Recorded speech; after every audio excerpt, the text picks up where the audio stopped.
નમસ્કાર, જય શ્રી કૃષ્ણ સર્વ વિદ્યાર્થી મિત્રોને. આપ સર્વેનું સ્વાગત છે આજના ઓનલાઈન વિડીયો લેક્ચરમાં. ધોરણ 10 વિષય સામાજિક વિજ્ઞાન, જેમાં પાઠ 4 ભારતનો સાહિત્યિક વારસાની શરૂઆત કરી હતી.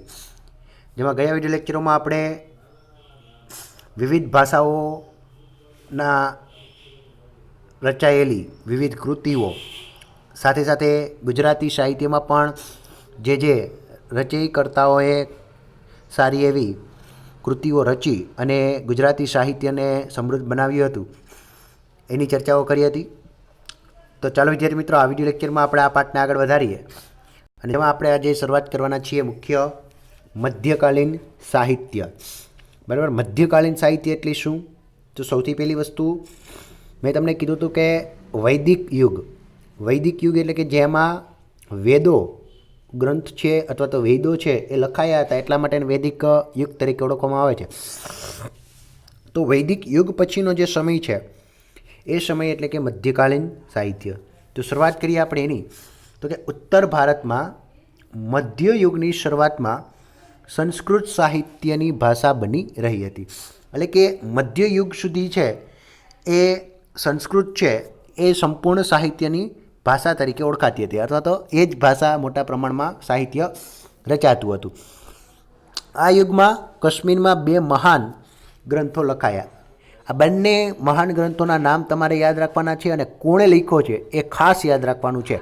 બરાબર, જેમાં પહેલો સોમદેવનો કથા સરિત સાગર અને બીજો કલ્હણનો રાજ તરંગિણી.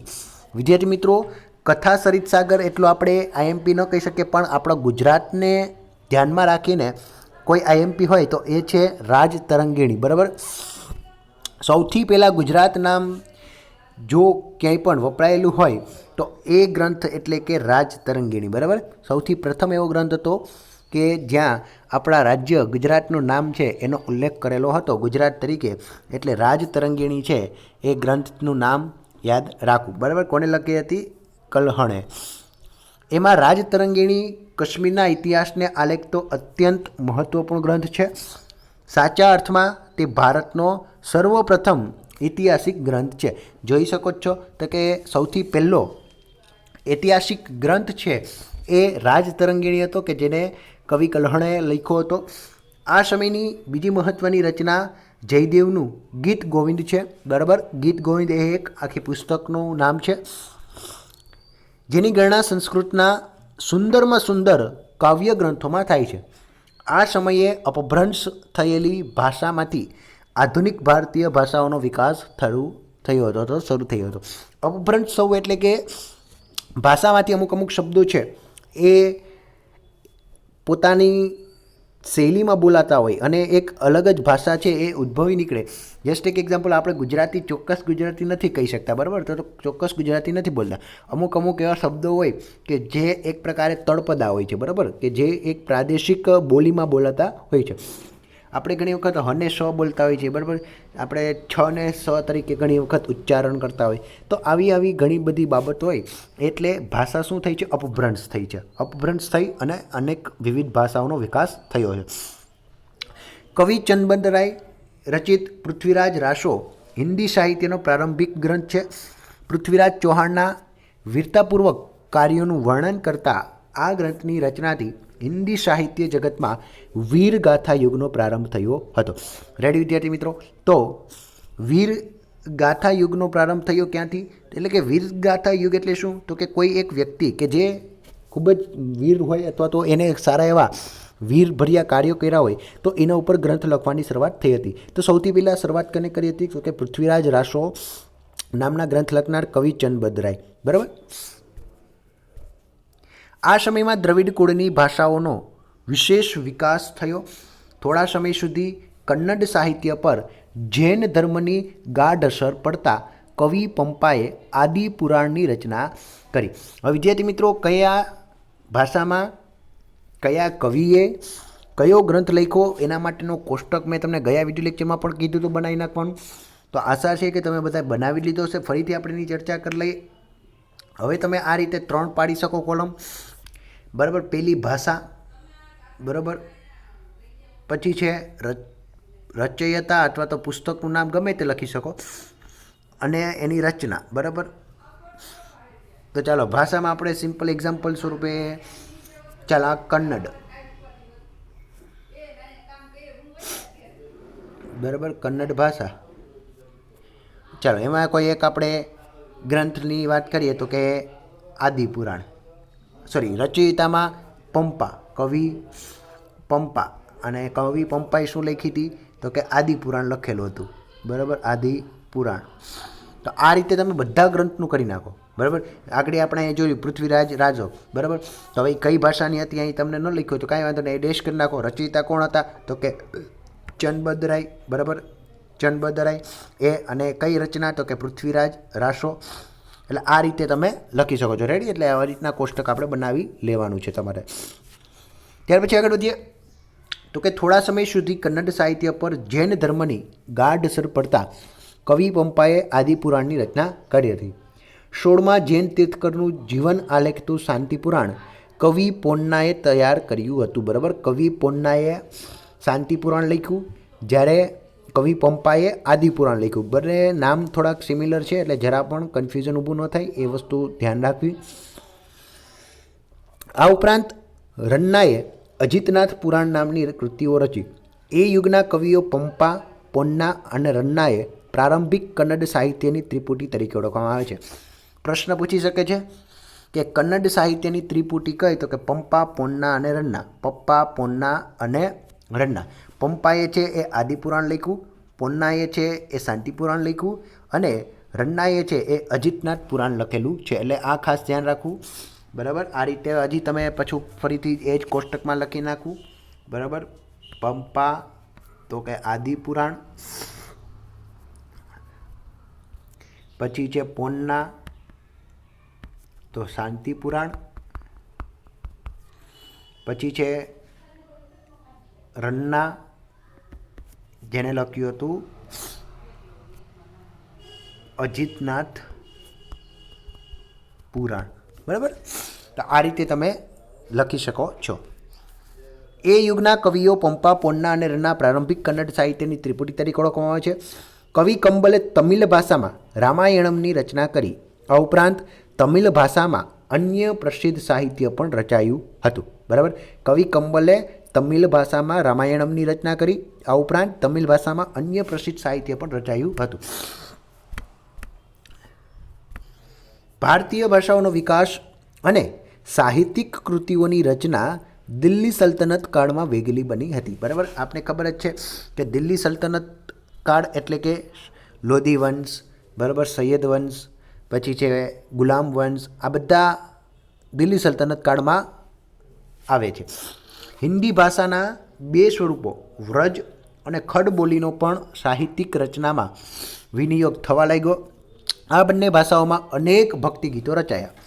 હિન્દી અને ગુજરાતી ભાષા સાથે મળતી આવતી રાજસ્થાની ભાષામાં વીરગાથાઓ લખાઈ, જેમાં જોવા જઈએ તો કે આલ્હા, ઉદલ અને બિસલદેવના રાષ્ટ્રોના સમયની વિખ્યાત વીરગાથાઓ છે. આગળ વીરગાથાઓની આપણે ચર્ચા કરી ગયા કે કોઈ એક વ્યક્તિ કે જે ખૂબ જ બહાદુરીભર્ય કામ કરતો હતો, કાર્ય કરતો હોય, તો એની જે વીરતાપૂર્વકના કાર્ય કરેલા હોય, શાસન કરેલું હોય, એનું કોઈ કવિ છે એ આખું જીવનનું આલેખન કરે, એ વીરગાથા તરીકે ઓળખવામાં આવે છે. આ ઉપરાંત અન્ય આધુનિક ભારતીય ભાષાઓમાં પણ સાહિત્ય છે એ રચવામાં શરૂ થયું. મુલ્લા દાઉદનો ગ્રંથ ચંદ્રાયન એ અવધી ભાષાનો સૌથી જૂનો ગ્રંથ મનાય છે. અવધી ભાષા એટલે કે અવધમાં જે બોલાતી એ અવધ એટલે કે ટૂંકમાં અત્યારનું આપણું જે અયોધ્યા છે એના એ બાજુ જે ભાષા બોલાતી એ અવધી ભાષા તરીકે એક પ્રકારે હિન્દીની જ સિમિલારિટી થોડીક ધરાવે છે. જો કે પ્રાચીન ગ્રંથો પરના ભાષ્યો હજુ પણ આ સમયે સંસ્કૃત ભાષામાં રચાતા હતા. બરાબર છે. પ્રાચીન ગ્રંથો ઉપરના ભાષ્યો એટલે કે કોઈ પ્રાચીન સમયમાં કોઈ ગ્રંથ લખાયેલા હોય એના ઉપર ટીકા અથવા તો એને અનુરૂપ છે એ ગ્રંથો લખવામાં આવતા. બરાબર. એને ભાષ્ય તરીકે ગ્રંથો ઓળખવામાં આવે. ફારસી ભાષાના દિલ્હીના સુલતાનોની રાજભાષા હતી. એટલે કે ફારસી ભાષા છે એ જે દિલ્હી સલ્તનત કાળના રાજા હતા એ દરેકની શું હતી? રાજભાષા હતી. એટલે કે એના સાહિત્યમાં એ ભાષામાં સાહિત્ય રચાતું હતું. તેના સાહિત્યની અસર રૂપે અનેક ફારસી શબ્દોનો સમાવેશ ભારતીય ભાષાઓમાં થયેલો જોવા મળે છે. એટલે કે વિદ્યાર્થી મિત્રો, હાલના સમયમાં જે કંઈ પણ બધી ભાષાઓ છે એ ચોક્કસપણે શુદ્ધ નથી. એ ક્યાંક ને ક્યાંક અન્ય ભાષાઓમાંથી થોડી ઘણી લેવામાં આવી છે. અને ખરેખર જોવા જઈએ તો બધી ભાષાઓના મિશ્રણને કારણે જ એક પ્રકારે સારી એવી ભાષા બને છે અને સમૃદ્ધ ભાષા બને છે. બરાબર છે. એટલે કે ઘણી એવા શબ્દો હોય છે કે જે અન્ય ભાષાઓમાંથી લેવામાં આવતા હોય છે. સંસ્કૃતમાંથી ઘણા શબ્દો લેવામાં આવતા હોય છે, ફારસીમાંથી, ઉર્દૂમાંથી ઘણા એવા શબ્દો હોય છે કે જે આપણી ભાષાએ સ્વીકાર્યા હોય અને આપણી ભાષાના પણ ઘણા એવા શબ્દો હોય કે જે અન્ય ભાષાઓએ પણ એક્સેપ્ટ કર્યા હોય. આ યુગમાં અનેક ઇતિહાસકારો થયા, જેમાં ઝિયાઉદ્દીન બર્નીએ તારીખે ફિરોઝશાહીની રચના કરી, જેમાં ખલજી અને તુઘલક વંશના રાજ્યોનું વિસ્તરણ અને વિવરણ કરવામાં આવ્યું હતું. હવે જ મહત્ત્વનું વસ્તુ આવે છે. બરાબર, રચનાકાર તો કે ઝિયાઉદ્દીન બર્ની, રચના તો કે તારીખે ફિરોઝશાહી. એમાં કેની ચર્ચા કરવામાં આવી છે તો કે ખલજી અને તુઘલક વંશની. તેણે રાજકીય સિદ્ધાંતો ઉપર ફતવા-એ જહાંદારી નામનો પણ ગ્રંથ લખ્યો હતો. એટલે કે ઝિયાઉદ્દીન બર્નીએ તારીખે ફિરોઝશાહી તો લખી જ હતી, પણ ફતવા-એ જહાંદારી નામનો ગ્રંથ પણ લખેલો. અમીર ખુસરો આ સમયનો સૌથી મહાન સાહિત્યકાર ગણાય છે. અમીર ખુસરો, બરાબર, આપણે બધા એના નામથી પરિચિત જ છીએ, એટલે આપણે જાજે એમાં કોઈ ચર્ચા કરવાની નથી. એક કવિ, એક ઇતિહાસકાર અને રહસ્યવાદી સંત અને સંગીતકાર તરીકે અમીર ખુસરો હતા. સુપ્રસિદ્ધ હઝરત નિઝામુદ્દીન ઓલિયા તેના ગુરુ હતા. બરાબર, ખૂબ જ પ્રખ્યાત સંત હતા હઝરત નિઝામુદ્દીન ઓલિયા. બરાબર, એ એમના ગુરુ હતા અમીર ખુસરોના. તેની મહત્ત્વની કૃતિઓમાં આશિકા, નૂર, શિપિહર અને કિરાતુલ સદાયનનો સમાવેશ થાય છે. આ ઉપરાંત તેણે અનેક કાવ્ય ગ્રંથોની પણ રચના કરેલી છે. અમીર ખુસરોના નામ ઉપરથી આપણે બધાને ખબર જ છે, લોટ્સ ઓફ પ્રકારની કવિતાઓ અથવા તો શેરો શાયરીઓ છે એ જોવા મળતી હોય છે. એની સાથે સાથે એણે ઘણી બધી એવી કૃતિઓ પણ રચી કે જે ઇતિહાસમાં એની સાક્ષી બનીને ઉભરી છે. એમાં આશિકા છે, નૂર છે, સિપિહર છે, કિરાતુલ સદાયન જેવી કાવ્ય ગ્રંથોની પણ રચના એઓએ કરેલી હતી. અને તેણે પોતાનો ભારતીય હોવાનો શું હતો? ગર્વ હતો. આ એક પ્રકારની ખરેખર આપણા માટે પણ ગર્વ જેવી વાત છે કે કોઈ વ્યક્તિ છે કે જે એનો ધર્મ નહોતો અને અહીંયા આવીને ધર્મ સ્વીકાર્યો અને ભારતીય બન્યા. એ ભારતીય બનવાનો પણ એને શું હતો? ગર્વ હતો. તમને એમસીક્યુમાં પૂછી શકે કે કયા એવા સાહિત્યકારે એવું કહેલું છે કે પોતે ભારતીય હોવાનો ગર્વ છે? બરાબર, તેમાં આવશે અમીર ખુસરો. તેથી તે ભારતને પૃથ્વી ઉપરનું સ્વર્ગ પણ ગણાવતા હતા. એટલે જો આ પણ એમસીક્યુનો પ્રશ્ન છે, કયા સાહિત્યકારે ભારતને પૃથ્વી ઉપરનું સ્વર્ગ ગણાવ્યું હતું? તો કે અમીર ખુસરોએ. તેણે પોતાના પુસ્તકોમાં ભારતનું વાતાવરણ, એની સુંદરતા, એની ઇમારતો અને એના જ્ઞાન વિજ્ઞાનના પુષ્કળ વખાણ કર્યા છે. તે દ્રઢપણે માનતા હતા કે હિન્દુ ધર્મનું સાર તત્વ અનેક રીતે ઇસ્લામ સાથે જ મળતું આવે છે. બરાબર, એ મુસ્લિમ હોવા છતાં પણ હિન્દુ ધર્મને એ સારી રીતે ઓળખતા હતા અને હિન્દુ ધર્મના રહેલા જે કંઈ પણ મૂલ્યો છે, જે કંઈ પણ બાબતો છે, એ બધી બાબતો ક્યાંક ને ક્યાંક ઇસ્લામ ધર્મ સાથે મળતી જ આવે છે એવું એનું કહેવાનું હતું. તે દિલ્હીની આજુબાજુ બોલવામાં આવતી ભાષાને હિન્દવી કહેતા અને તેને પોતાની માતૃભાષા ગણાવે છે. આ મહત્ત્વનો ફરીથી એક ત્રીજો ટોપિક આવી ગયો, ત્રીજો એમસીક્યુનો, કે અમીર ખુસરો છે એણે કઈ ભાષાને પોતાની માતૃભાષા બનાવી હતી? તો કે હિન્દવી ભાષા. હિન્દવી ભાષા શું? તો કે દિલ્હીની આજુબાજુ બોલવામાં આવતી જે ભાષા એને હિન્દવી તરીકે ઓળખવામાં આવે છે. આ ભાષામાં તેમણે અનેક કવિતાઓ રચી છે. તેમણે હિન્દી અને ફારસીને ભેગી કરી દ્વિભાષી ચોપાઈઓ અને દુહાઓ પણ રચ્યા છે. બરાબર, ઘણી બધી એવી કવિતાઓ રચી કે જેમાં હિન્દી અને ફારસીનું મિલાપણું જોઈ અને સરસ રીતના એને દુહા અને ચોપાઈઓની શરૂઆત કરી હતી લખવાની. તેમણે શરૂ કરેલ આ સ્વસ્થ પરંપરા તેમના પછી સદીઓ સુધી ચાલુ રહી છે. એટલે હાલના તબક્કે પણ અમીર ખુસરો દ્વારા લખવામાં આવેલી શેરો શાયરી છે એ ખૂબ જ પ્રસિદ્ધ અને પ્રખ્યાત છે. બરાબર, એટલે અમીર ખુસરો જેવા સાહિત્યકારે ભારતના સાહિત્ય વારસાને એક સમૃદ્ધ વારસો છે એ આપવાનો પ્રયત્ન કર્યો છે. આગળ વધીને વિદ્યાર્થી મિત્રો તો કે છે કે પ્રાદેશિક ભાષાઓ અને તેના સાહિત્યને પ્રાદેશિક શાસ્ત્રકોએ વેગ આપ્યો. વિદ્યાર્થી મિત્રો, અહીંયા તમારે કશું યાદ પણ રાખવાનું છે નહીં, સમજવાનું પણ છે નહીં. જે કંઈ પણ કોન્સેપ્ટ છે એ તમારે માત્ર યાદ રાખવાના છે. એક્ઝામ્પલ સ્વરૂપે મેં તમને કીધું છે કે ભાઈ કર્તા કોણ, એટલે કે રચયિતા કોણ અને એ રચનાનું નામ શું, એ કદાચ યાદ રાખવાના બાબત બની શકે. બાકી અહીંયા માત્ર ને માત્ર આ બધું ફેક્ટ બેઝ છે. બરાબર, આ એને લખ્યું છે તો આપણે સ્વીકારવું જ પડશે કે અને એમાં કોઈ સમજાવટની બાબત પણ નથી, બરાબર. અને આપણે એ પુસ્તકોના નામ જ ખાલી યાદ રાખવાના છે, એમાં ડીપમાં જે આપણે આવે છે એ આપણે વાંચવાના પણ નથી. રેડી? તો આગળ વધીએ તો શું કહેવા માગે છે કે પ્રાદેશિક ભાષાઓ અને તેના સાહિત્યને પ્રાદેશિક શાસકોએ શું આપ્યો હતો? વેગ આપ્યો હતો. ભક્તિ માર્ગના સંતોએ લોકોની ભાષામાં ઉપદેશ આપ્યો. લોકોની ભાષા એટલે કે જે લોકો છે એ સમજતા એ ભાષામાં આપતા. એક્ઝામ્પલ સ્વરૂપે ચાલો તમને અત્યારની એક ઉદાહરણ આપું. અત્યારનું તો નહીં પણ એક પ્રકાર બૌદ્ધ ગૌતમ થઈ ગયા એ સમયે એ પાલી ભાષાના લોકો છે એ બહુ બોલતા પાલી ભાષા. તો એ ઉપદેશો પોતાના કઈ ભાષામાં આપ્યા? પાલી ભાષામાં. એને ત્રિપિટક નામના જે ગ્રંથો લખવામાં આવ્યા બૌદ્ધ ધર્મના એ પણ બધા ક્યાં છે? તો કે પાલી ભાષામાં લખેલા છે. એટલે કે જે લોકો સમજી શકે એવી ભાષામાં ઉપદેશ આપતા. એમાં કબીર જેવા અનેક સંત કવિઓનો પણ સમાવેશ થાય છે.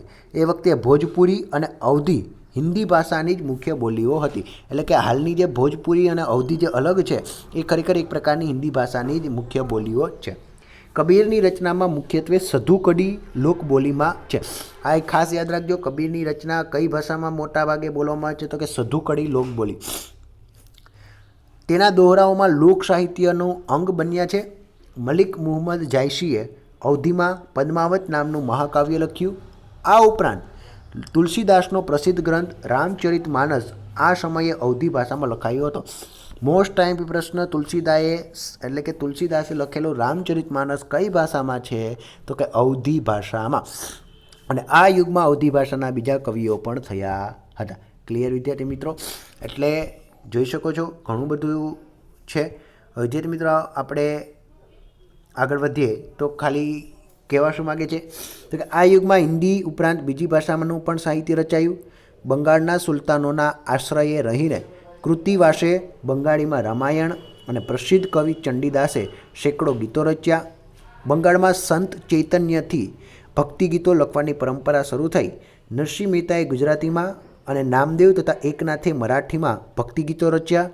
જૈનુલબ્દીનના આશ્રયે કાશ્મીરમાં મહાભારત અને રાજતરંગીણી જેવા અનેક સંસ્કૃત ગ્રંથોનો ફારસીમાં અનુવાદ થયો હતો. એટલે હવે તમારે ખાલી યાદ અહીંયા એટલું રાખવાનું છે વિદ્યાર્થી મિત્રો કે જૈનુલબ્દીન નામનો એક વ્યક્તિ હતો કે જેણે મહાભારત અને રાજતરંગીણી જેવા સંસ્કૃત ગ્રંથોનો ફારસીમાં અનુવાદ કર્યો હતો. રેડી? ક્લિયર વિદ્યાર્થી મિત્રો?